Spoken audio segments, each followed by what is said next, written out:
तो hello everyone. आज जो हमारा टॉपिक है, नेक्स्ट क्लास में हमने देखा था कि टोटल 8 या 9 मेथड होते हैं डिफरेंशियल, किसी भी डिफरेंशियल इक्वेशन को सॉल्व करने के लिए। तो आज के क्लास में हम लोग जो सबसे पहला मेथड है वो देखेंगे कि उसको कैसे सॉल्व करते हैं। तो जो सबसे पहला मेथड है उसका नाम है वेरिएबल सेपरेबल मेथड, और ये सबसे ईजीएस्ट मेथड होता है। मतलब सारे मेथड में से सबसे ईजी मेथड जो है वो यही वेरिएबल सेपरेबल मेथड ही है। जैसा कि नाम से हम लोग को पता चल रहा है कि वेरिएबल सेपरेबल मेथड मतलब जो वेरिएबल है उसको हम लोग को सेपरेट करना है। नाम में ही लिखा हुआ वेरिएबल सेपरेबल मतलब एक टाइप के वेरिएबल को एक साइड करना है, दूसरे टाइप के वेरिएबल को दूसरे साइड करना है। जैसे कि हम लोग इसका फॉर्म जो होता है वो किस फॉर्म में होता है, जैसे कि F X D X plus G Y D Y equal to 0। तो यहाँ पे हम लोग देख रहे हैं कि जितना भी x का टर्म है वो सब एक साथ आ गया और जितना भी y का टर्म है वो सब एक साथ आ गया। तो क्या हो गया यहाँ पे यही हुआ ना, वेरिएबल सेपरेबल हुआ। मतलब वेरिएबल को हम लोग सेपरेट किए हैं, x वाले टर्म को एक तरफ कर दिए और y वाले टर्म को एक तरफ कर दिए। तो जो सबसे क्वेश्चन में ना आपको ऐसे सेपरेट करके नहीं देगा, आपको देखना पड़ेगा और आपको सेपरेट करना पड़ेगा। ये मैं फॉर्म बता रही हूँ कि इस फॉर्म में लाना है। तो जो क्वेश्चन दिया रहेगा ना उसमें आप लोग खुद से सेपरेट करोगे x के टर्म को एक तरफ, y के टर्म को एक तरफ। तो जब आप लोग देखोगे कि हाँ सेपरेट हो गया है तो फिर दिमाग में आएगा कि अच्छा अब हम लोग इसमें वेरिएबल सेपरेबल मेथड लगा सकते हैं। तो जब सेपरेट करने के बाद नेक्स्ट स्टेप क्या होगा, नेक्स्ट स्टेप हम कैसे सॉल्व करेंगे। तो इसका स्टेप यही है कि मान लो इसको इक्वेशन 1 मान लेते हैं। तो इक्वेशन 1 को हम लोग को इंटीग्रेट करना है, तभी हम लोग को सॉल्यूशन मिलेगा। जैसे कि x, आपको तो पता है कि x वाला टर्म एक साथ ही इंटीग्रेट होगा, y वाला टर्म एक साथ ही इंटीग्रेट होगा, x y को एक साथ लेके नहीं कर सकते।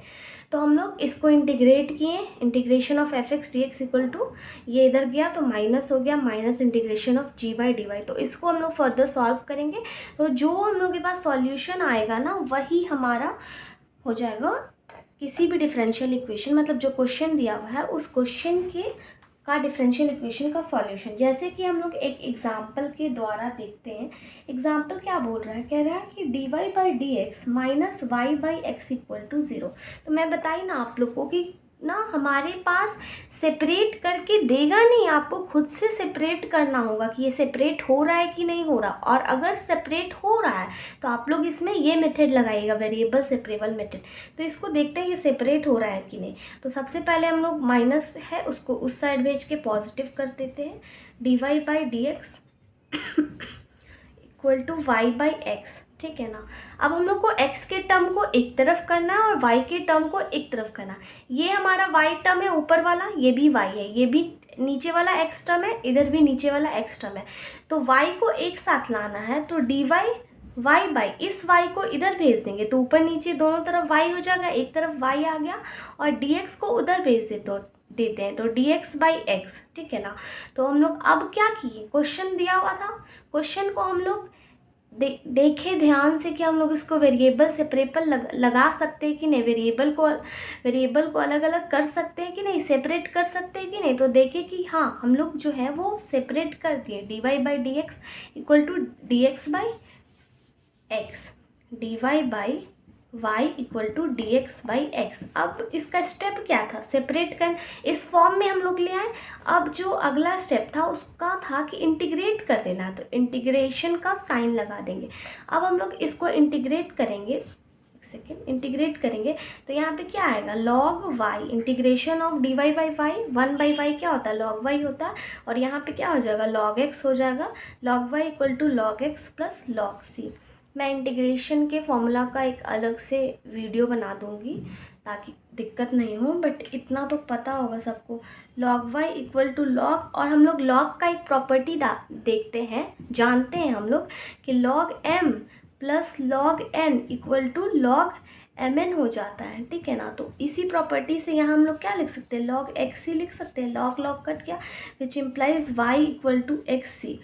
y equal to x c क्या आया, y equal to x c जो है वो सॉल्यूशन आया है। किसका सॉल्यूशन आया, गिवन डिफरेंशियल इक्वेशन। इस गिवन डिफरेंशियल इक्वेशन का ये y equal to x c जो है वो हमारे पास सॉल्यूशन आया है। तो यही था हम लोग के पास मेथड 1 वेरिएबल सेपरेबल मेथड में। इसमें एक बार रिवाइज कर लेते हैं हम लोग। इसमें यही बोल रहा है ना कि जो फॉर्म है वो है F X D X plus G Y D Y equal to 0, ठीक है।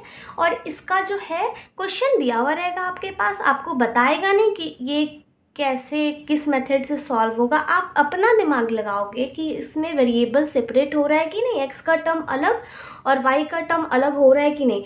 अगर एक्स का टर्म अलग और वाई का टर्म अलग हो रहा होगा तो आप लोग तुरंत समझ जाओगे कि इसमें वेरिएबल सेपरेबल मेथड लगेगा। और वेरिएबल सेपरेबल मेथड लगाने का बस 2 सिंपल स्टेप है। पहला कि x के सारे टर्म को एक तरफ, y के सारे टर्म को एक तरफ, एंड देन उसके बाद जो दूसरा स्टेप है वो है कि हम लोग इंटीग्रेट कर देंगे। तो इंटीग्रेट कर दिए तो यहाँ पे इस क्वेश्चन को देखते हैं। Integration of 1/y dy log y, वैसे ही same 1/x dx log x। और इंटीग्रेशन करते हैं तो एक हम लोग के पास कांस्टेंट टर्म आता है तो log c यहाँ हो गया। और हम लोग जानते हैं फॉर्मूला से कि log m plus log n equal to log mn। तो log y equal to log xc, शायद आप लोग को दिख नहीं रहा होगा, मैं थोड़ा सा इधर कर देती हूँ। तो log y equal to log xc, क्योंकि log m plus log n equal to log mn, log cut गया and y equal to xc। ये जो है ये हमारा सॉल्यूशन आ गया है। किसका सॉल्यूशन आया है, जो गिवन डिफरेंशियल इक्वेशन था ना उसी का सॉल्यूशन आया है। तो आज के लिए बस इतना ही वेरिएबल सेपरेबल मेथड में। नेक्स्ट क्लास में हम लोग दूसरा मेथड समझेंगे। Thank you.